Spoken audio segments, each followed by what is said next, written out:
بسم الله الرحمن الرحیم۔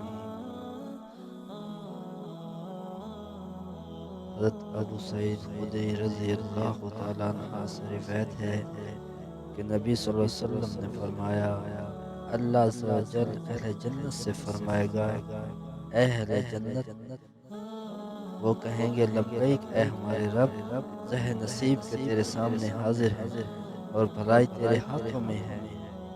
چنانچہ وہ فرمائے گا، کیا تم راضی ہو گئے ہو؟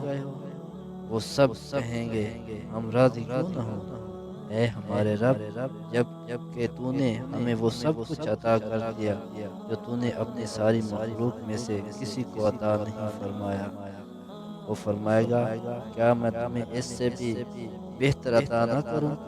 تو وہ کہیں گے، اے رب، جو تو نے عطا کر دیا ہے اس سے افضل کیا ہے؟ وہ فرمائے گا، میں تم پر اپنی رضا نازل کرتا ہوں، اس کے بعد میں تم سے کبھی ناراض نہ ہوں گا۔ سبحان اللہ۔